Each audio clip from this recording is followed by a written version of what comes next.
Welcome to programming tree. आज का topic है introduction to C programming. Hello everyone, welcome to the first session of C programming. यहाँ पे हम सी programming के लिए जो सॉफ्टवेयर यूज करने वाले हैं वो है टर्बोसी। टर्बोसी के अलावा भी काफी सारे सॉफ्टवेयर्स मार्केट में अवेलेबल है। आप वो कोई भी सॉफ्टवेयर यूज कर सकते हैं, जैसे one of the popular is visual studio code, जिसको हम यूज कर सकते हैं अलॉन्ग विद टर्बोसी। लेकिन फिलहाल हम बेसिक प्रोग्रामिंग के लिए टर्बोसी का इस्तेमाल करेंगे। तो हमने सबसे पहले जाना है गूगल पे, और आपका जो भी ऑपरेटिंग सिस्टम होगा, जैसे विंडोज 10 है, विंडोज 8 या फिर मैक, उसके हिसाब से आपको टर्बोसी का डाउनलोड ढूंढना है। फिलहाल मैंने यहाँ पे टर्बोसी प्लस प्लस फॉर विंडोज 10 मैंने यहाँ पे ढूंढा है। जो पहली वेबसाइट आई उसको एक अलग टैब में ओपन किया। यहाँ पे कुछ बेसिक स्टेप्स दिए हुए हैं इंस्टॉलेशन के। तो पहला स्टेप है कि भाई डाउनलोड करिए यहाँ से टर्बोसी का सॉफ्टवेयर, वो आप यहाँ से डाउनलोड करेंगे। डाउनलोड करने के बाद अगर आपका कोई प्रीवियस होगा आपके मशीन में तो उसको अनइंस्टॉल करिए, ठीक है, that you have to do. Third step है एक्सट्रैक्ट करो डाउनलोडेड वर्जन, जो भी आपका डाउनलोड होगा उसको आपको एक्सट्रैक्ट करना है फाइल को। फिर उसके अंदर जो setup.exe फाइल है उसको रन करना है, and it will follow the step like next finish करके आपका पूरा का पूरा जो विजार्ड होता है वो क्लोज हो जाएगा और आपका पूरा सॉफ्टवेयर इंस्टॉल हो जाएगा। तो मैंने यहाँ पे डाउनलोड टर्बोसी किया है, so already I have downloaded that file on to my desktop. Download करने के बाद इसको हमें राइट क्लिक करके एक्सट्रैक्ट कर लेना है। तो जैसे आप इसको एक्सट्रैक्ट करेंगे तो यहाँ पे मैंने एक्सट्रैक्ट करके इस फोल्डर में यहाँ पे रखा हुआ है इसको।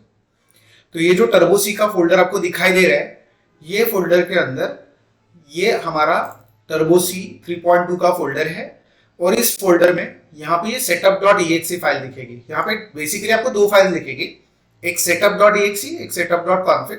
हमें setup.exe फाइल चलानी है। setup.exe फाइल चलाने के बाद नॉर्मल स्टेप होता है इंस्टॉलेशन का, नेक्स्ट फिनिश, जैसे आप कोई भी सॉफ्टवेयर करते हो। वंस दैट इज डन, यहाँ पे आपको टर्बोसी का आइकन दिखने के लिए मिलेगा विंडोज के ऊपर, जिससे हम सी का प्रोग्राम लिखने का शुरुआत कर सकते हैं। तो let's double click on this software. जैसे हम इस पर डबल क्लिक करेंगे ये हमें स्टार्ट करने बोलेगा। तो लेट्स क्लिक ऑन स्टार्ट टर्बोसी। तो एज सुन एज हम स्टार्ट टर्बोसी करेंगे, ये हमारे टर्बोसी का जो विंडो है आपके सामने ओपन कर देगा।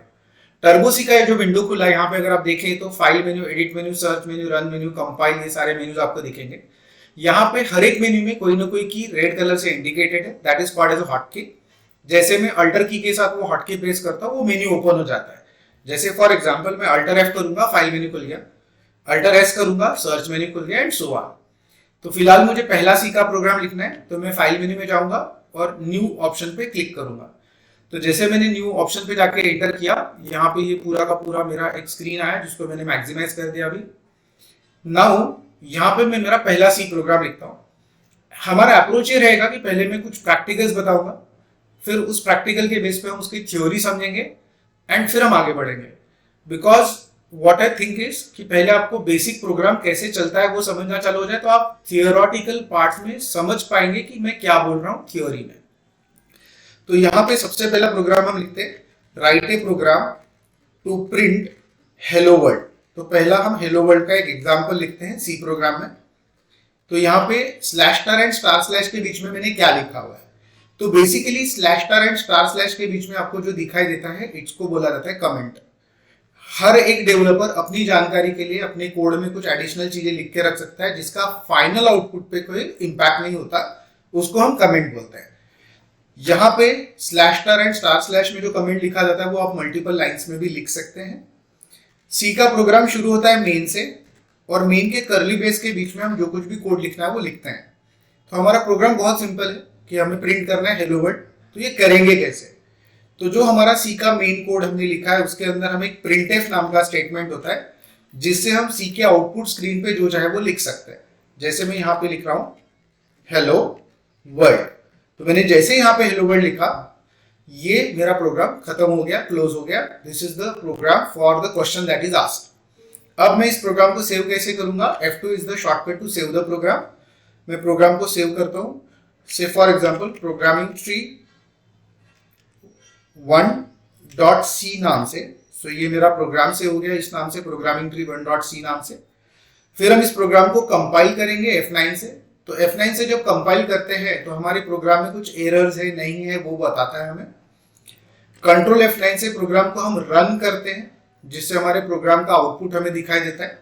लेकिन अगर आप देखें तो अभी तक तो हमें कोई आउटपुट दिखाई नहीं दिया क्या हुआ करके। इसके बाद अल्टर F5 शॉर्टकट होता है to see the output window screen. तो आउटपुट विंडो देखने के लिए हमारे सामने ये शॉर्टकट है अल्टर F5। तो मैं तीनों शॉर्टकट्स आपको फिर से एक बार रिफ्रेम करके बताता हूँ कि यहाँ पे हो क्या रहा है। तो सबसे पहला शॉर्टकट जो हमें दिखाई दिया, दैट फर्स्ट शॉर्टकट जो हमने यूज किया इस पूरे प्रोग्राम में, दैट इज दी F9। तो ये होता है कंपाइलेशन के लिए। हमें चीजें अगर कंपाइल करनी है तो कंपाइलेशन के लिए हम इसको यूज करेंगे। उसके बाद सेकंड शॉर्टकट होता है हमारा कंट्रोल F9। कंट्रोल F9 हम यूज करते हैं प्रोग्राम को रन करने के लिए। उसके बाद अगला शॉर्टकट होता है अल्टर F5, जिसमें हम अल्टर के साथ F5 प्रेस करते हैं to see the output window. तो आउटपुट विंडो देखने के लिए हमारे पास अल्टर F5 होता है। तो F9 यूज करेंगे कंपाइलेशन के लिए, कंट्रोल F9 करेंगे रन करने के लिए, अल्टर F5 करेंगे आउटपुट विंडो देखने के लिए। F9 will check my program code is correct और नॉट, उसमें कितने एरर्स है क्या है वो दिखा देगा। कंट्रोल F9 प्रोग्राम को रन करेगा और अल्टर F5 से हम फाइनल जो हमारा आउटपुट स्क्रीन है वो देख पाएंगे। लेकिन थोड़ी देर पहले हमारे आउटपुट स्क्रीन पे सिर्फ हेलो वर्ल्ड लिखा था और उसके पहले कुछ सी टर्बो सी लिखा था। अभी फिर से जब हमने दोबारा रन किया फिर से एक बार हेलो वर्ल्ड आ गया।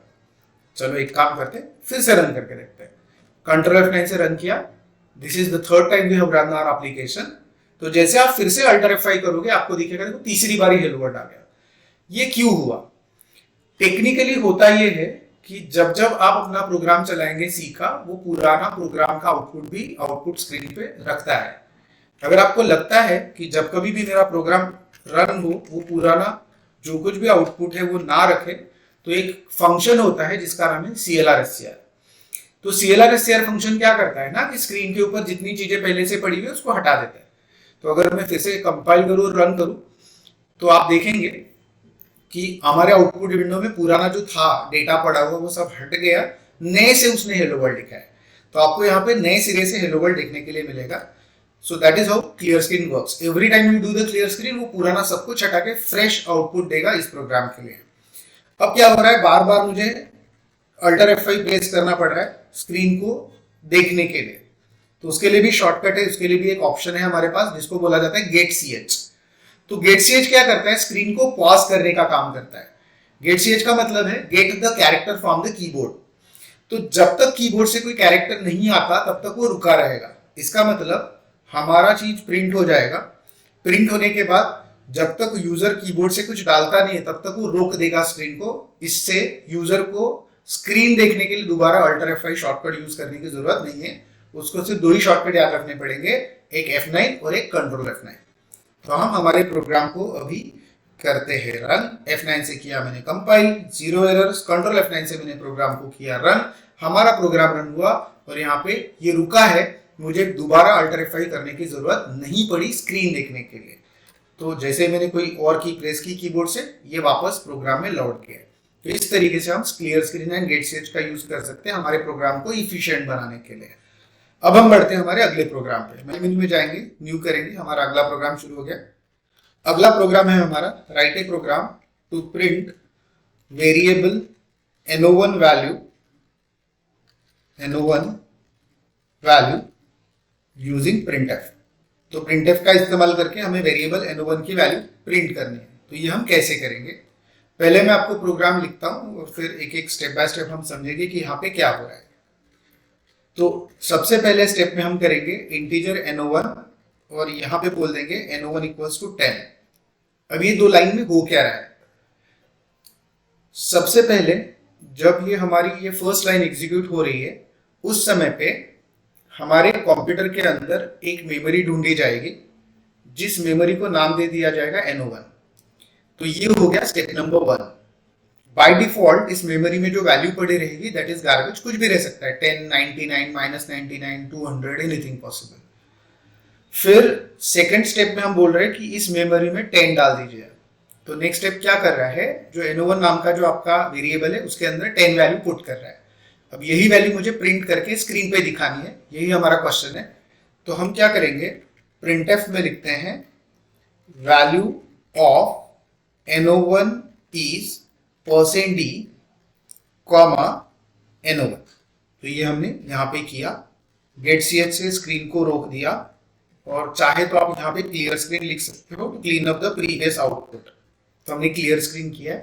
पहले तो इस प्रोग्राम को सेव करते हैं प्रोग्रामिंग ट्री 2.c नाम से, कंपाइल करते हैं हम F9 से, कोई एरर नहीं है फिलहाल, कंट्रोल F9 से रन करते हैं। हमारा आउटपुट आया वैल्यू ऑफ N1 इज 10। अब ये क्यों आया, यहाँ पे स्पेस दे देते हैं। तो अब ये आउटपुट क्यों आया, कैसे आया, वो समझने की कोशिश करते हैं। प्रिंटफ के अंदर जो कुछ भी आप डबल कोट्स के अंदर लिखते हो, that is the message to be printed on the screen. तो मैसेज हमें प्रिंट करना था value of N1 is %d, but technically अगर आप आउटपुट देखेंगे तो %d प्रिंट नहीं किया प्रिंटफ ने, %d के जगह उसने N1 की वैल्यू प्रिंट की। तो %d है क्या एक्चुअली, %d जो है इसको बोला जाता है format specifier for integer value. Integer value को आइडेंटिफाई करने में %d काम में आता है, %f काम में आता है फ्लोट को आइडेंटिफाई करने के लिए कि भाई हाँ वैल्यूज फ्लोट प्रिंट होने वाली इस जगह पे। %t यूज होता है टू आइडेंटिफाई कि जो वैल्यू प्रिंट होने वाली है that is a character value. So basically %d, %f, %c is called as a format specifier which is used to notify that कि वहां पे कौन से टाइप की वैल्यू प्रिंट होने वाली है, इंटीजर, फ्लोट या कैरेक्टर। तो हमने बोला value of N1 is %d के जगह पे आप N1 की वैल्यू दे दो। तो %d के जगह N1 में जो वैल्यू पड़ी थी दैट इज 10, वो यहाँ पे प्रिंट हो गई। इसीलिए हमारा आउटपुट जो दिख रहा है वो ऐसा दिख रहा है value of N1 is space 10। तो अगर मैं फिर से आपको दोबारा आउटपुट विंडो दिखाऊं तो हमारा आउटपुट आ रहा है value of N1 is 10। Okay, reason be %d के जगह N1 की वैल्यू प्रिंट हो रही है जो आपने कॉमा के बाद प्रिंटफ में लिखा हुआ है। Okay, so now let's move toward the second program जहां पे और क्लैरिटी आ जाएगी हमें इस एस्पेक्ट पे। तो हम फिर से एक नया प्रोग्राम ओपन करते हैं, यहाँ पे कुछ क्वेश्चन लिखते हैं कि print value of N1 and NO2 using printf। ये हमारा अगला क्वेश्चन है कि ये अगर करना है सी में तो हम कैसे करेंगे। तो ऑब्वियस है हमारा प्रोग्राम फिर से शुरू हो जाएगा मेन से। मेन से प्रोग्राम शुरू होने के बाद मैं यहाँ पे कुछ वेरिएबल्स डिक्लेयर कर रहा हूँ, इंटीजर N1, इंटीजर NO2। इसको हम एक लाइन में भी लिख सकते हैं बट फिलहाल मैं अलग अलग लिख रहा हूँ। NO1 में मैंने कुछ वैल्यू डाली 10, NO2 में मैंने कुछ वैल्यू डाली 20। फिर हम क्या करें, चलो क्लियर स्क्रीन कर लेते हैं। To clean up the previous output, printf to print the values।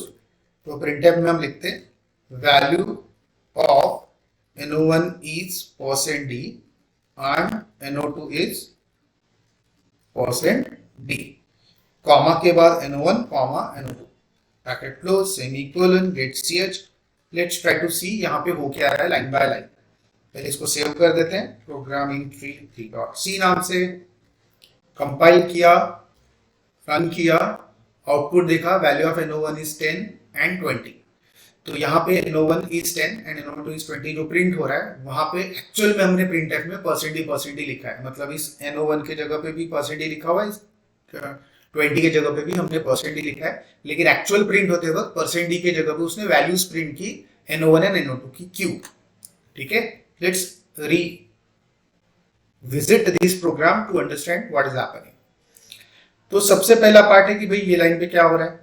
जब ये लाइन आपकी एग्जीक्यूट हो रही है तब वो कंप्यूटर में जा रहा है और मेमोरीज ढूंढ रहा है, एक मेमोरी ढूंढ रहा है और उस मेमोरी को नाम दे रहा है कि भाई इस मेमोरी का नाम रहेगा N1।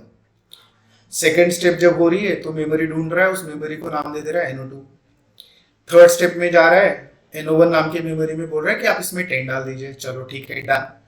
नेक्स्ट स्टेप में बोल रहा है कि NO2 में 20 डाल दीजिए, ओके, जो मेमोरी उसमें हमने 20 डाल दिया। तो फिलहाल मेरे पास दो मेमोरीज है, एक NO1 और एक NO2। NO1 वेरिएबल में पड़ा है 10, NO2 वेरिएबल में पड़ा है 20। ठीक है, उसके बाद हमने स्क्रीन किया क्लियर। क्लियर करने के बाद ये हमारा पूरा प्रिंटफ स्टेटमेंट है। ये पूरे प्रिंटफ स्टेटमेंट में दो जगह %d दिख रहा है आपको। पहले %d के जगह पे वो NO1 की वैल्यू प्रिंट करने वाला है और दूसरे %d के जगह वो NO2 की वैल्यू प्रिंट करने वाला है। तो टेक्निकली पहले %d के जगह 10 प्रिंट होगा, दूसरे %d के जगह 20 प्रिंट होगा। तो इसका मतलब अगर मैंने प्रिंटफ में एक से ज्यादा बार %d लिखा है या %f लिखा है या %c लिखा है तो वो कॉमा के बाद जितनी भी वैल्यूज है एक एक करके उस जगह पे प्लेस करता जाएगा। मतलब पहले %d के जगह कॉमा के बाद वाली पहली वैल्यू, दूसरे %d के जगह कॉमा के बाद वाली दूसरी वैल्यू एंड सो ऑन। इस तरीके से प्रिंटफ काम करता है।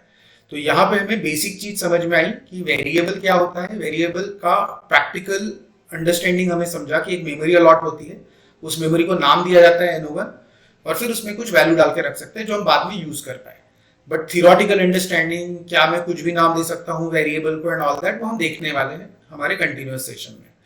फिलहाल हम बढ़ते हैं हमारे अगले प्रोग्राम की तरफ। सो फाइल मेन्यू, न्यू, अब हमारा अगला प्रोग्राम शुरू होता है। तो अगला प्रोग्राम जो है that is write a program to accept two numbers and to find out its सम।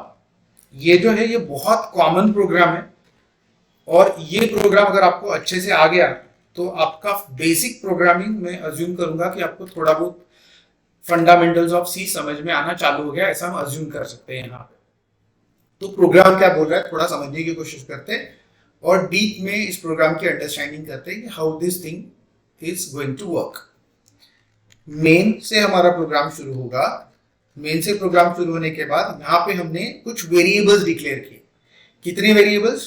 पहले दो वेरिएबल हमें लग रहे हैं नंबर 1 नंबर 2 स्टोर करने के लिए, तो हमने यहाँ पे दो वेरिएबल डिक्लेयर किए नंबर 1 नंबर 2। उसके बाद उसका आंसर स्टोर करने के लिए एक वेरिएबल डिक्लेयर किया हमने सम। ये हो गए 3 वेरिएबल जो मुझे लगने वाले, 2 नंबर्स रिसीव करने के लिए और एक उसका रिजल्ट रखने के लिए। इसके बाद हम करेंगे क्लियर स्क्रीन, जिससे हम हमारा पुराना जो कुछ भी आउटपुट है उसको क्लीन अप करेंगे। क्लीन अप करने के बाद हम यहाँ पे प्रिंटफ में यूजर को मैसेज देंगे कि भाई एक काम करिए, आप एंटर करिए 2 नंबर्स, तो जिससे यूजर को पता चलेगा कि भाई हाँ मुझे 2 नंबर डालने के लिए बोला जा रहा है। फिलहाल मैं स्क्रीन पॉज कर रहा हूँ गेट ch से और पहले इसका आउटपुट देख लेते कि क्या हो रहा है। यहाँ पे F2 से प्रोग्राम सेव करेंगे, F9 से प्रोग्राम कंपाइल करेंगे, कंट्रोल F9 से प्रोग्राम रन करेंगे। अब यहाँ पे आउटपुट बहुत क्लियर दिख रहा है कि भाई एंटर 2 नंबर्स प्रिंटफ में जो मैंने लिखा है वो लोगों को दिख रहा है। जो भी हमारा सॉफ्टवेयर यूज करेगा या जो भी ये प्रोग्राम को यूज करेगा उसको दिख रहा है कि भाई 2 नंबर डालने हैं। ऑब्वियस है कि जैसे किसी को ये मैसेज दिखेगा यूजर को तो वो बोलेगा ठीक है मुझे 2 नंबर डालने बोल रहे हैं, मैं कीबोर्ड से 2 नंबर इनपुट डाल देता हूँ। तो जैसे वो कीबोर्ड से 2 इनपुट डालेगा वो 2 नंबर्स सी प्रोग्राम को चाहिए उसका एडिशन करने के लिए। तो वो 2 नंबर्स हम लेंगे कैसे? जो भी कीबोर्ड से 2 नंबर डाले जाएंगे, ये लाइन देखने के बाद ऑब्वियस है कोई भी यूजर नंबर्स डालेगा, वो नंबर को रिसीव करने के लिए एक स्टेटमेंट होता है सी के पास जिसको बोला जाता है स्कैनफ स्टेटमेंट।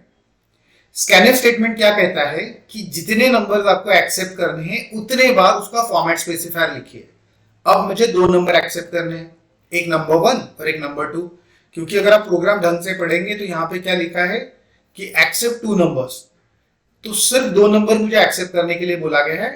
हमें रिजल्ट निकालना है सब, तो सब हमें एक्सेप्ट नहीं करना है यूजर से, मुझे सिर्फ 2 नंबर एक्सेप्ट करने हैं। तो मुझे 2 नंबर एक्सेप्ट करने के लिए मुझे उसका फॉर्मेट स्पेसिफायर उतनी बार ही लिखना पड़ेगा। इसका मतलब मुझे 2 इंटीजर्स चाहिए, मैं 2 बार % ही लिखूंगा। मुझे 2 फ्लोट वैल्यूज चाहिए, मैं 2 बार %f लिखूंगा। मुझे 2 कैरेक्टर वैल्यू चाहिए, मैं 2 बार %c लिखूंगा। या फिर 3 कैरेक्टर वैल्यू चाहिए तो मैं 3 बार % ही लिखूंगा। लेकिन हमारे प्रोग्राम में अभी हम बोल रहे हैं कि 2 नंबर डालिए और दोनों नंबर हमने इंटीजर डिक्लेयर किए, तो यहाँ पे इसलिए मैं % ही 2 बार लिखूंगा।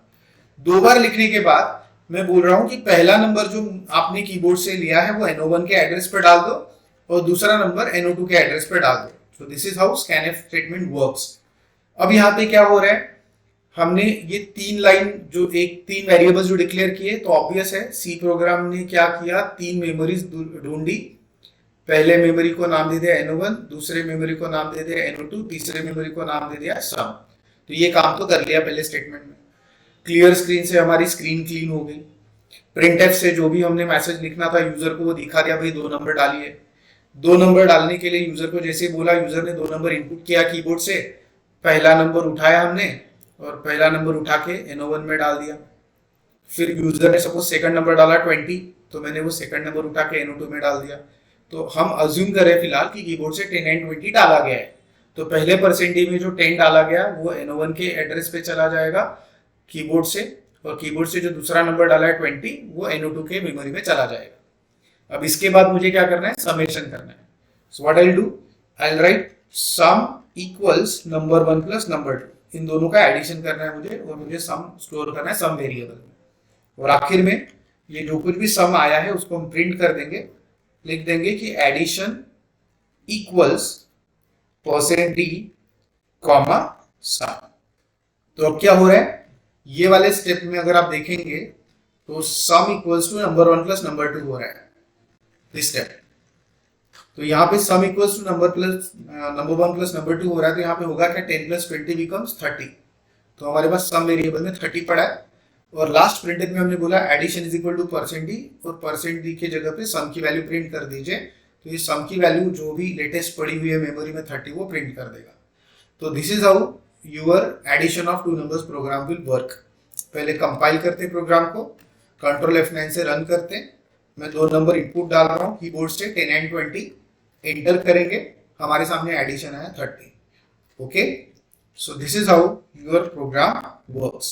ओके, सो इस प्रोग्राम को दोबारा एक बार रिफ्रेश करते हैं ताकि आप लोगों को कुछ भी थोड़ा डाउट है तो आप यहाँ पे क्लैरिटी ला सकते हैं। यहाँ पे हम 3 वेरिएबल डिक्लेयर कर रहे हैं, मतलब 3 मेमोरी अलॉकेट हो रही है, क्लियर स्क्रीन से स्क्रीन क्लीन हो रही है, प्रिंटफ से जो भी मैसेज आपने लिखा है वो स्क्रीन पे मैसेज प्रिंट हो रहा है। उसके बाद कीबोर्ड से जो भी वैल्यूज डाली जा रही है वो स्कैनफ से 2 वेरिएबल्स में आ रही है। सम से हम वो 2 नंबर्स का सम कर रहे हैं, और जो हमारा फाइनल आंसर सम में आया है उसको हम प्रिंट कर दे रहे हैं, गेट से स्क्रीन को रोक रहे हैं। So this is how your addition of two numbers program works. अब हम बढ़ते आगे अगले प्रोग्राम की तरफ, जिसमें और क्लैरिटी आ जाएगी आपको कि सी में प्रोग्राम कैसे लिखता है।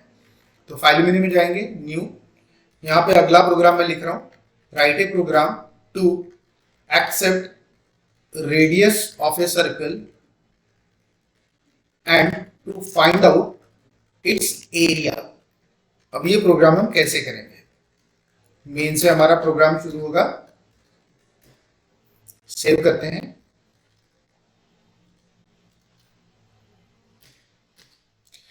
ठीक है, अब यहां पे हमें क्या करना है, हमें रेडियस एक्सेप्ट करने के लिए बोला है सर्कल का, और उसका हमें एरिया निकालना है।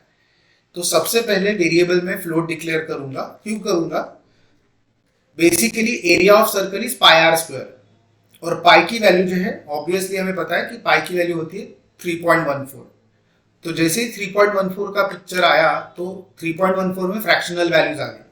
फ्रैक्शनल वैल्यूज को हैंडल करने के लिए हमारे पास फ्लोट वेरिएबल होता है, जिसमें हम फ्रैक्शनल वैल्यूज, डेसिमल प्लेस के बाद वाली वैल्यूज के लिए जो नंबर्स आते हैं उनको हम यूज कर सकते हैं।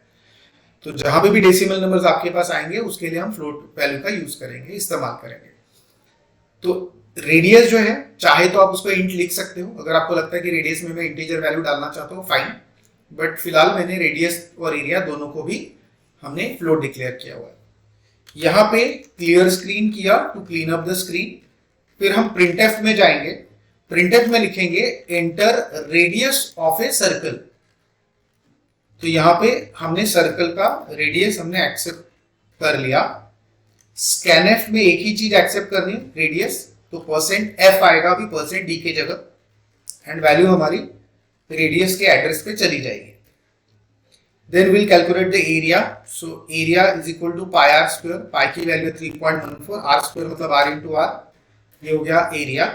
और फिर ये जो रिजल्ट आया इसको हम प्रिंट कर देंगे, printed area of circle equals %f comma area. तो प्रिंटफ में जो भी मैसेज लिखना चाहते हैं वो लिख सकते हैं, आपका कुछ अपना अलग और मैसेज रह सकता है कि you can right something like area is this and this, या जो भी है, तो आप अपना कस्टम मैसेज बना सकते हो। सिर्फ इतना ध्यान में रखना है कि जहां पे भी वैल्यूज प्रिंट करनी है उसके जगह पे %d, %f एंड %c का प्रॉपर इस्तेमाल आपने करना चाहिए।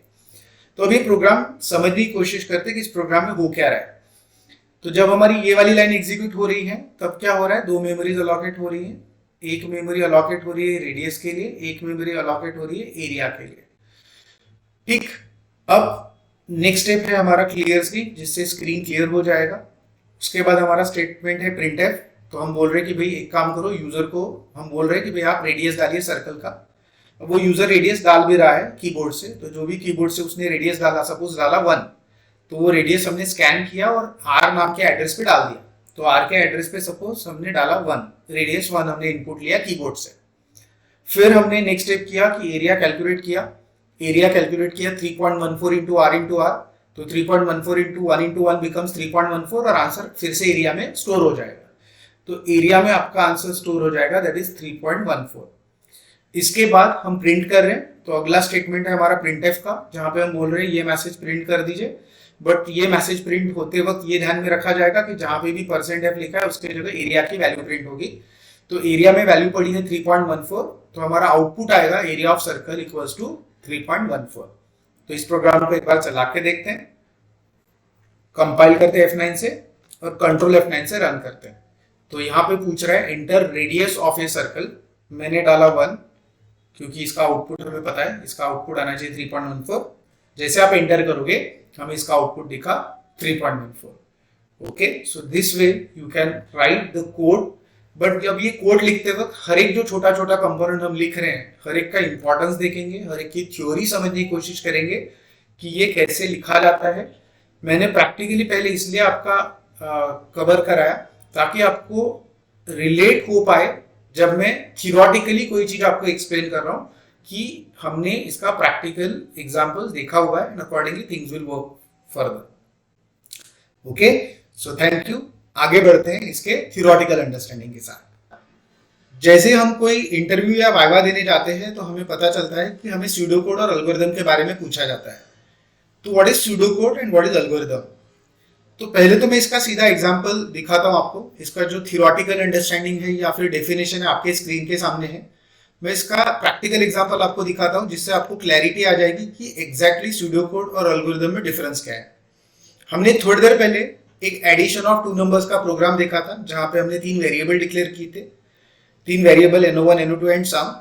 उसके बाद printf scanf से वैल्यू एक्सेप्ट की थी, सम में आंसर कैलकुलेट किया था एंड आखिर में सम की वैल्यू डिस्प्ले की थी। सेम चीज स्यूडो कोड और एल्गोरिदम में लिखी हुई है फॉर एडिशन ऑफ 2 नंबर्स। तो अगर हम स्यूडो कोड देखेंगे तो पहले स्टेप में स्यूडो कोड में लिखा है कि भाई हमें क्या करना है, वेरिएबल्स लेने हैं for no1 no2 and sum for addition of 2 numbers. Second step में स्यूडो कोड में लिखा है कि आपको रीड करना है वैल्यूज। किनकी वैल्यूज रीड करना है? सिर्फ no1 no2 की, क्योंकि सम कैलकुलेट होने वाला है। तीसरी स्टेप है कि भाई हमें ऐड करना है नंबर 1 नंबर 2 की वैल्यू और उसको सम में रखना है। और चौथी स्टेप है कि जो भी सम में आंसर आया है आपका, display the result present in the sum variable. तो सम में जो भी आंसर आया है वो प्रिंट कर दीजिए। तो मोटे तौर पे स्यूडो कोड मतलब एक बहुत बेसिक इंग्लिश इनफॉर्मल लैंग्वेज में हमने हमारे प्रोग्रामिंग की जो अंडरस्टैंडिंग लिखी है उसको स्यूडो कोड बोलते हैं।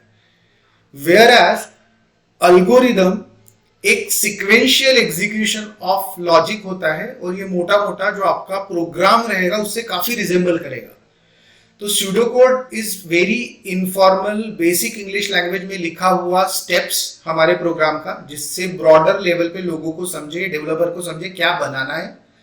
और algorithm detailed step by step execution plan of the program and it matches a lot with the actual code. Okay, तो हमारा एक्चुअल कोड लिखने के पहले हम एल्गोरिदम लिख के रख सकते हैं या फिर जो सीनियर पर्सन है आपके कंपनी में काम करने वाला वो आपको एल्गोरिदम दे सकता है and based on that algorithm आप अपना कोड लिख सकते हो irrespective of the programming language.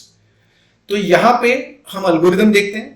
Algorithm में पहले हुआ एल्गोरिदम स्टार्ट, मतलब हमारा प्रोग्राम स्टार्ट हुआ ऑब्वियसली मेन के कर्ली ब्रेस से शुरू हुआ था। फिर हमने 3 वेरिएबल डिक्लेयर किए no1 no2 एंड सम। तीनों में गार्बेज वैल्यू पड़ी थी, यहाँ पे हमने इनिशियलाइज किया 0 से। फिर हमने रीड किया मतलब स्कैनएफ से नंबर 1 नंबर 2 की वैल्यू। फिर हमने सम किया that is number 1 plus number 2 and last में हमने वो नंबर में जो भी वैल्यू आई थी वो डिस्प्ले कर दी, that is sum is sum, ऐसा प्रिंट करके हमने उसको डिस्प्ले कर दिया। तो ये हो गया आपका pseudo code of addition of 2 numbers और algorithm of addition of 2 numbers. बस इसका थियोरेटिकल अंडरस्टैंडिंग जो है ये आपके सामने रखा हुआ है, डेफिनेशन जो आपको याद रखनी है। तो डेफिनेशन है pseudo code is a text based detailed design tool, जहां पे हम सिर्फ टेक्स्ट बेस्ड इंफॉर्मेशन लिखते हैं प्रोग्राम का। Pseudo code is an artificial and informal language that helps programmer develop the algorithm. तो सबसे पहले अगर कोई प्रोग्राम बनेगा तो हम बेसिक स्यूडो कोड लिखेंगे जिससे हमें एक आइडिया आ जाएगी, फिर उससे एल्गोरिदम डेवलप किया जाएगा, उससे बाद प्रोग्राम लिखा जाएगा। सो this is how the actual step of development. Then algorithm is merely a sequence of steps taken to solve the problem। और इसके भी एग्जांपल्स हमने देख लिए। इसके बाद आपके आंखों के सामने जो स्क्रीन दिखाई दे रही है वहां पे ये जो है this is a flow chart. Flow chart भी एक हमें एब्स्ट्रैक्ट बताता है प्रोग्राम के बारे में कि प्रोग्राम में क्या हो रहा है। जहाँ पे जैसे कि लिखा गया कि प्रोग्राम शुरू हो गया, प्रोग्राम शुरू होने के बाद हमने 2 नंबर रिसीव कर लिए, 2 नंबर रिसीव करने के बाद 2 नंबर का समेशन कर लिया, समेशन करने के बाद रिजल्ट प्रिंट कर दिया, रिजल्ट प्रिंट होने के बाद प्रोग्राम स्टॉप हो गया। सो यहाँ से भी आपको एक प्रोग्राम का आइडिया आ जाता है ग्राफिकली कि प्रोग्राम क्या करने वाला है, एक इलिस्ट्रेशन आता है फॉर द डेवलपमेंट। इसके आगे हम बढ़ते हैं, समझने की कोशिश करते हैं बाकी बेसिक्स पे। तो जैसे हमने बोला था कि प्रैक्टिकल हम समझ चुके हैं थोड़ा बहुत, अब हम इसका थ्योरी समझने की कोशिश करेंगे। तो थियोरेटिकली हम सी प्रोग्रामिंग को या सी लैंग्वेज को कंपेयर करेंगे इंग्लिश लैंग्वेज के साथ। जैसे इंग्लिश लैंग्वेज में अल्फाबेट्स होते हैं, वैसे यहाँ पे रहेंगे वैलिड कैरेक्टर सेट्स, जिसमें capital A to Z, small A to Z, 0 to 9 numbers and special symbols allowed रहेंगे। इनके अलावा मैं कुछ नहीं टाइप कर पाऊंगा सी प्रोग्रामिंग में। फिर अल्फाबेट्स का मिक्स करके हम बनाते हैं वर्ड्स। तो हम यहाँ पे सी लैंग्वेज में यूज करेंगे कॉन्स्टेंट्स, वेरिएबल्स एंड कीवर्ड्स। जैसे इंग्लिश लैंग्वेज में होते हैं सेंटेंसेस, वैसे हम यहाँ पे पढ़ेंगे इंस्ट्रक्शन। अब यहाँ पे कॉन्स्टेंट्स क्या होता है, वेरिएबल्स क्या होता है, कीवर्ड्स क्या होता है। कांस्टेंट मतलब ऐसी चीजें जिनकी वैल्यू चेंज नहीं होती, उसको हम कांस्टेंट बोलेंगे। जैसे फॉर एग्जांपल मैंने प्रोग्राम में 10 लिख दिया, तो 10 का टेक्निकल वैल्यू 10 ही है ना। 10 is not 9, 10 is not 7, 10 is not -1, 10 माने 10। तो 10 जो है, जो मैंने लिखा है प्रोग्राम के अंदर, अगर डायरेक्टली मैंने 10 लिख दिया तो that becomes a integer constant. क्योंकि कांस्टेंट भी हमारे पास 3 टाइप के बेसिकली, एक है इंटीजर, एक है फ्लोट और एक है कैरेक्टर कांस्टेंट। तो हमारे पास 3 टाइप के कांस्टेंट है, इंटीजर जिसमें डेसिमल पॉइंट नहीं होगा, फ्लोट जिसमें डेसिमल पॉइंट होगा, और कैरेक्टर जो सिंगल कोट्स में कोई भी हम कैरेक्टर, अल्फाबेट्स, डिजिट्स या फिर स्पेशल सिंबल लिखेंगे, उसको हम बोलेंगे कैरेक्टर कांस्टेंट। वेरिएबल हमने देखा NO1 NO2 जो हमने लिखा था, सम लिखा था, वो वेरिएबल है। मतलब किसी भी मेमोरी को जो नाम दिया जाता है, जैसे हमने मेमोरी को नाम दिया था NO1 NO2 NO3 सम जो भी है, so these are called as variables. तो variable is basically a memory location. किसी मेमोरी को दिए गए नाम को हम वेरिएबल बोलते हैं। तो ये जो मेमोरी को हमने नाम दिया NO1, क्या हमें NO1 ही देना है हर बार? नहीं। इस मेमोरी को आप बहुत अलग अलग टाइप से नाम दे सकते हो, और उसके कुछ बेसिक रूल्स हैं जो आपको याद रखने हैं। What are those rules? तो पहला रूल है कि वेरिएबल नेम जो है, इसमें अल्फाबेट, डिजिट्स या अंडरस्कोर ही रहेगा, इसके अलावा और कुछ नहीं रहेगा। इसका मतलब हम इसमें इन 3 चीजों के अलावा, अल्फाबेट, डिजिट्स एंड अंडरस्कोर के अलावा कोई दूसरा स्पेशल सिंबल नहीं यूज कर सकते। सेकेंड पॉइंट है कि variable name must start with the alphabet और अंडरस्कोर। तो वेरिएबल का नाम जो शुरू करेंगे वो अल्फाबेट से चालू होगा या फिर अंडरस्कोर से शुरू होगा। मैं नंबर के साथ नहीं शुरू कर सकता। No white spaces are allowed. Variable name के बीच में व्हाइट स्पेस अलाउ नहीं है। जैसे अगर मैं बोल रहा हूँ रिजल्ट ऑफ स्टूडेंट, तो मैंने लिखा आरियस ऑफ स्टूडेंट, यहाँ पे स्पेस दे दिया मैंने 2 जगह पे, ये अलाउड नहीं है। वेरिएबल नेम देते वक्त वहां पे स्पेसेस अलाउड नहीं है। उसके बाद जो लेंथ रहेगी, as per the ANSI standard हम लेंथ ले सकते हैं 31 कैरेक्टर का वेरिएबल का, लेकिन हम प्रोग्राम में प्रिफर करते हैं थोड़ा शॉर्ट एंड स्वीट नेम देना। सी प्रोग्रामिंग में खासकर तो हम मोटा मोटा 8 कैरेक्टर तक नाम देते हैं, बट पॉसिबल है 31 कैरेक्टर तक हम उसका लेंथ ले सकते हैं।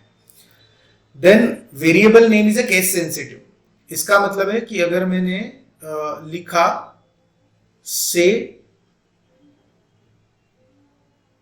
रिजल्ट वर्सेस रिजल्ट, दोनों अलग अलग है, तो जो वेरिएबल्स के नाम है वो केस सेंसिटिव होते हैं। कैपिटल, स्मॉल अलग अलग कंसीडर किया जाता है। उसके बाद है कि variable name must not be any reserve word. इसका मतलब क्या है? सी प्रोग्रामिंग में टोटल 32 कीवर्ड्स होते हैं। इन 32 कीवर्ड्स में से कोई भी कीवर्ड में वेरिएबल नेम के लिए नहीं यूज कर सकता हूं। और इसमें से कुछ कीवर्ड तो हमने देखे भी है, जैसे इंट देखा है, हमने फ्लोट देखा है, तो we have seen these variables. तो ये नाम मैं वेरिएबल मेमोरी को देने के लिए नहीं इस्तेमाल कर सकता, क्योंकि मेमोरी में अगर मैंने मेमोरी का नाम इंट दे दिया तो वो कंफ्यूज हो जाएगा कि ये इंट में, इस मेमोरी में जो 10 पड़ा है वो उठाना है मुझे, या फिर इंट का जो डेफिनेशन सी को पता है वो कंसिडर करना है। ओके, तो इसीलिए हम कोई भी keyword as a variable name नहीं यूज कर सकते इन 32 कीवर्ड्स में से। तो क्या मुझे 32 कीवर्ड्स याद रखने पड़ेंगे? Answer is no. जैसे जैसे हम आगे बढ़ेंगे वैसे एक एक कीवर्ड हमारे बकेट लिस्ट में ऐड होता जाएगा और आखिरी तक हमें सारे 32 कीवर्ड्स याद हो जाएंगे। हमें इसको अलग से याद करने की कोई भी जरूरत नहीं है। तो ये हो गया आपके 32 कीवर्ड्स। इसके बाद जब हमने बोला कि भाई हाँ इस मेमोरी में हमने 10 रखा था या फिर फॉर एग्जांपल NO1 में हमने 10 रखा था, तो ये जो 10 दिया है ये हो गया हमारा इंटीजर कांस्टेंट। या फिर x में मैं अगर 3.2 रख रहा हूं तो ये 3.2 उस केस में क्या हो गया हमारा फ्लोट कांस्टेंट। तो इसके कुछ रूल्स हैं। तो जो हमारा इंटीजर वैल्यू हम लिखेंगे C में उसके कुछ रूल्स हैं। पहला रूल है कि it must not have a decimal point. अगर आप इंटीजर बोल रहे हो तो इसमें डेसिमल पॉइंट नहीं चाहिए, must not have a decimal point.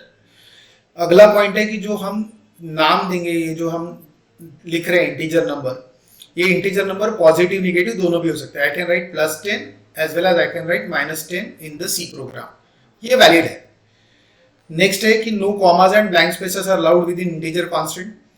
देखिए क्या होता है ना कि हम बेसिकली काफी बार मैथ्स के साथ काम करते हुए या डेली रूटीन में काम करते वक्त हमें ऐसी आदत हो जाती है 10,000 लिखने की, कॉमा डाल देते हैं हम। तो ऐसा नहीं करना है। C प्रोग्रामिंग में 10,000 कॉमा के साथ नहीं लिख पाओगे बिकॉज ऐसा अलाउड ही नहीं है। तो no commas and blank spaces are allowed. ना तो कॉमा लिखना है ना तो ब्लैंक स्पेसेस लिखना है अगर इंटीजर नंबर लिख रहे हो उसके बीच में। And the last rule for integer is कि इंटीजर जो रहेगा उसका रेंज रहेगा -32768 से लेके +32767 तक। अब आपका क्वेश्चन है कि सर अगर मैं C बनाता ना तो इंटीजर का रेंज बनाता 30,000 से 30,000 तक या फिर 1 लाख से 1 लाख तक, ये ऐसा ऊटपटांग रेंज क्यों रखा है C में? तो बेसिकली ये रेंज एक्चुअली डिपेंड होती है कुछ चीजों पे। तो जैसे कि अगर मेरा 16 बिट सिस्टम है तो 2:16 बाइनरी नंबर सिस्टम के साथ 2:16 टोटल जितने नंबर्स के साथ मैं प्ले अराउंड कर सकता हूं दैट नंबर कम्स एट 65,536। अब 2:16 करोगे कैलकुलेटर में तो आपको दिखेगा 65,536 तक नंबर हम कैलकुलेट कर सकते हैं, उसके ऊपर ऑपरेट कर सकते हैं 16 बिट सिस्टम के लिए। अब इसको मैं अगर डिवाइड बाय 2 कर दूं तो हमने थोड़ी देर पहले बोला था कि हम इंटीजर में positive as well as negative numbers रख सकते हैं। तो ऑब्वियस है कि अगर मैं इसको डिवाइड बाय 2 कर दूं तो मेरे पास दो रेंज आ गए। एक रेंज आ गया -32768, ठीक है, -1 से लेके, और दूसरी रेंज आ गई मेरी +1 से लेके +32768, क्योंकि हमने बोला आधे पॉजिटिव रह सकते हैं आधे निगेटिव रह सकते हैं, क्योंकि पॉजिटिव निगेटिव दोनों नंबर अलाउड है। तो अब अगर इनको मुझे प्रॉपर करना है तो मुझे बीच में 0 कहीं पे भी नहीं था, तो 0 रेंज में अगर लाना है तो as soon as I introduce 0 ये वैल्यू मेरी 1 से कम हो जाएगी, तो मेरी रेंज हो जाती है -32767। तो इसका डिटेल डिस्क्रिप्शन मैं कमेंट बॉक्स में डाल दूंगा why this range is like this, so you will get a clarity on that front। अब बढ़ते हैं आगे कि जो फ्लोट कांस्टेंट है उसके रूल्स कैसे हैं। रूल सिमिलर ही है थोड़े बहुत। तो पहला रूल है कि यहाँ पे हमें डेसिमल पॉइंट लगेगा ही लगेगा, कि आपको कंपल्सरीली डेसिमल पॉइंट लिखना पड़ेगा। तो अगर मैं 10.2 लिख रहा हूँ 10 लिख रहा हूँ तो ये हम इसको फ्लोट नहीं कंसिडर करेंगे। जब मैं इसको 10.2 या 10.0 लिखूंगा तब मैं इसको फ्लोट कंसिडर करूंगा। तो फ्लोट में मुझे डेसिमल पॉइंट देना कंपल्सरी है। ये वैल्यूज भी पॉजिटिव रह सकती हैं एज वेल एज निगेटिव रह सकती हैं। तो you can write positive float values and negative float values. Default sign positive रहेगा अगर आपने साइन नहीं दिया तो, एंड ना तो कॉमा अलाउड है ना तो ब्लैंक स्पेसेस अलाउड है इसके अंदर। तो this is how the real constant and float constant का रूल रिजेंबल करता है हमारे इंटीजर के साथ। सिर्फ डिफरेंस मेजर ये रहेगा कि फ्लोट वैल्यूज में हम फ्रैक्शन वैल्यूज लेंगे, डेसिमल प्लेसेस लेंगे, वेराज इंटीजर में नहीं लेंगे। और इसका रेंज जो है वो रहेगा -3.4 एक्सपोनेंट 38 से लेके +3.4 exponent 38। This would be the range of your fractional values. तो ये एक्सपोनेंशियल फॉर्म में रेंज रहती है फ्लोट की। इसके बाद है हमारा कैरेक्टर कांस्टेंट। तो कैरेक्टर कांस्टेंट माने सिंगल अल्फाबेट, सिंगल डिजिट या फिर सिंगल स्पेशल सिंबल अगर मैंने सिंगल कोट्स के अंदर लिख दिया तो हम उसको बोलते हैं कैरेक्टर कांस्टेंट। अब ये कैरेक्टर कांस्टेंट किस जगह पे यूज आएगा, इसको हम कैसे यूज करेंगे, that is the latter story.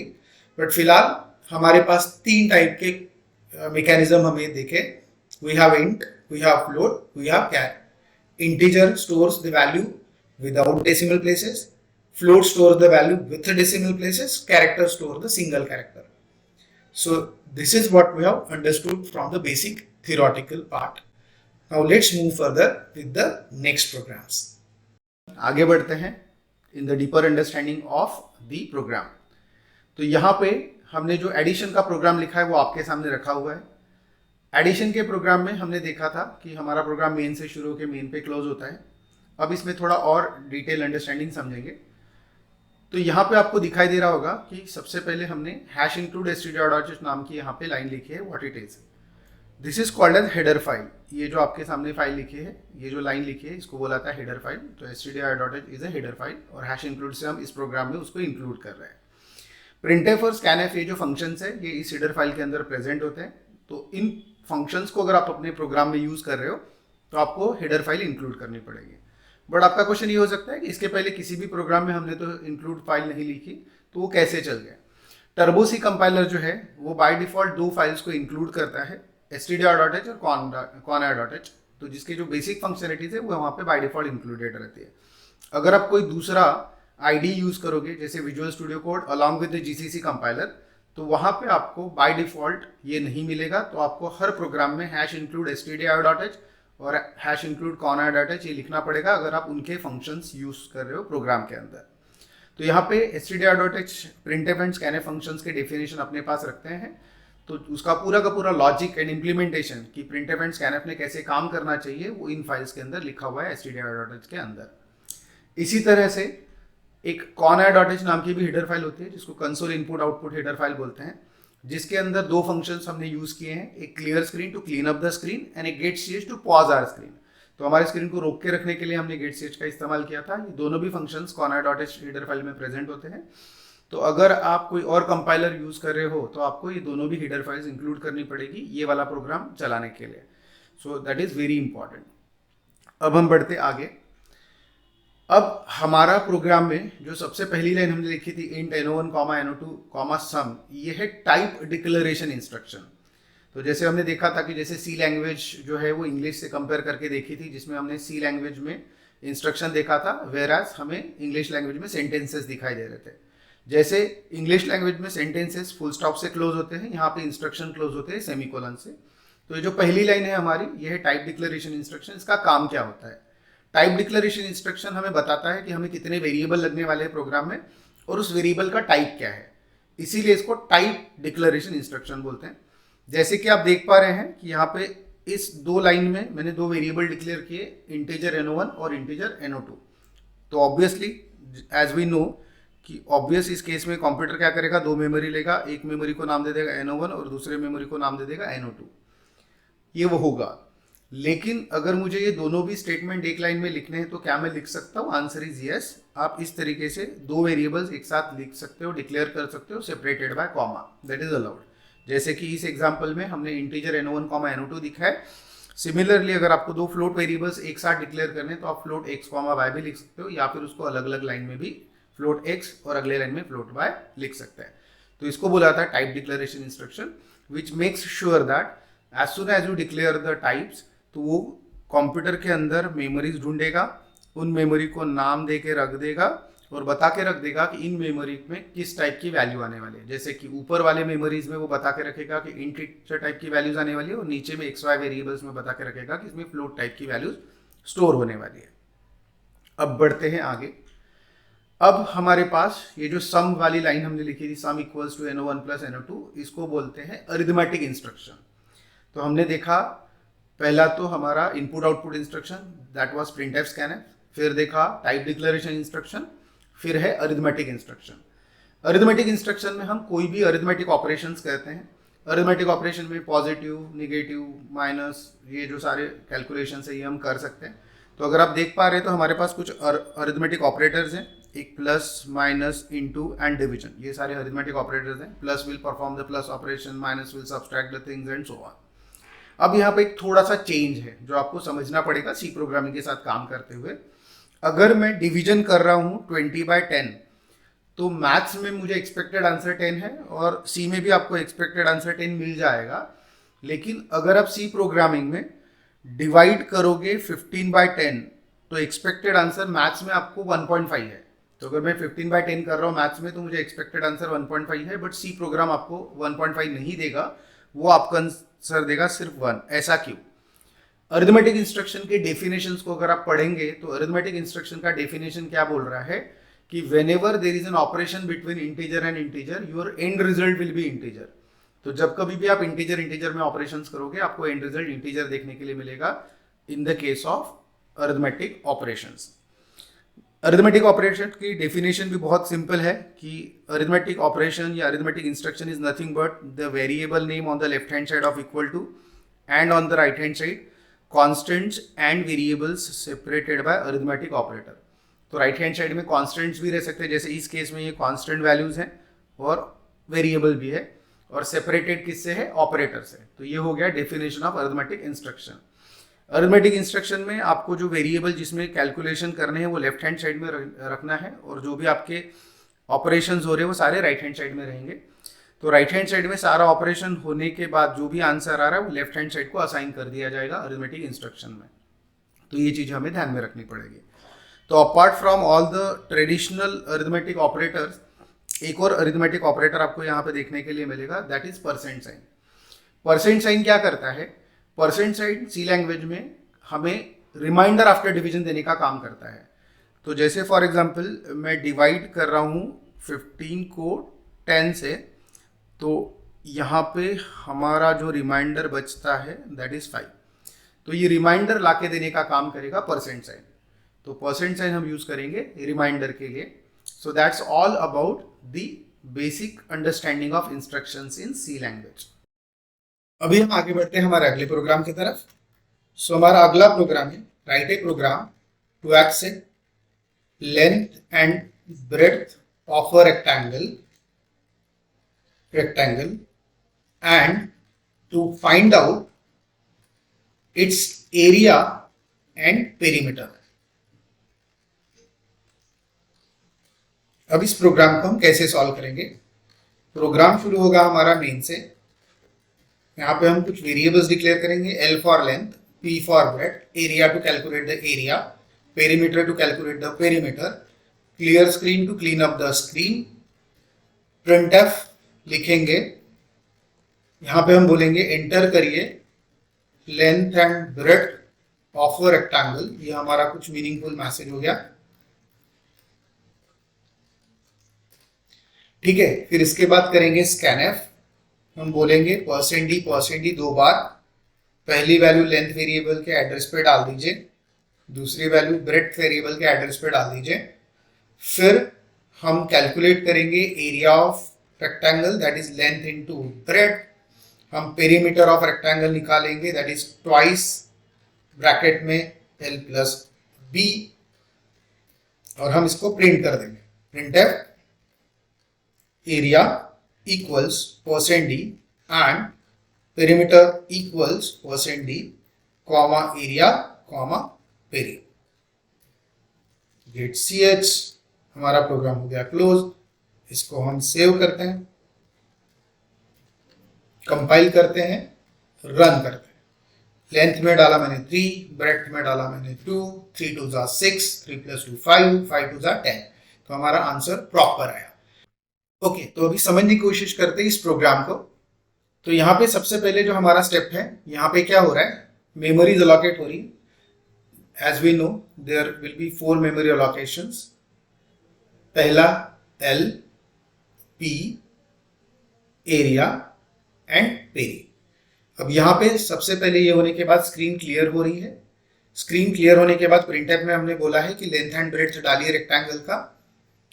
Keyboard से वो दो वैल्यूज लेगा, लेंथ एंड ब्रेड्थ, और L एंड B के मेमोरी में डाल देगा। तो हम अज्यूम करें कि लेंथ में 3 डाला और ब्रेड्थ में 2 डाला है। उसके बाद area is equal to length into breadth. तो लेंथ इंटू ब्रेड्थ बिकम 6, 3 2 जा 6, और हम आंसर फिर से एरिया वेरिएबल में डाल रहे हैं। तो एरिया वेरिएबल में आ जाएगा 6। नेक्स्ट स्टेप में क्या हो रहा है? Twice L plus B। तो 2 + 3 बिकम्स 5, 5 2 जा 10। तो पेरीमीटर में वैल्यू आ गई 10, एंड एट द लास्ट हमने उसको प्रिंट कर दिया है और पहले परसेंट डी के जगह ऑब्वियसली एरिया की वैल्यू प्रिंट होगी और दूसरे परसेंट डी की जगह प्रिंट एफ की वैल्यू, पेरीमीटर की वैल्यू प्रिंट होगी. So this is how your program works. That's all. Thank you for watching our video. Please like, share and subscribe our channel.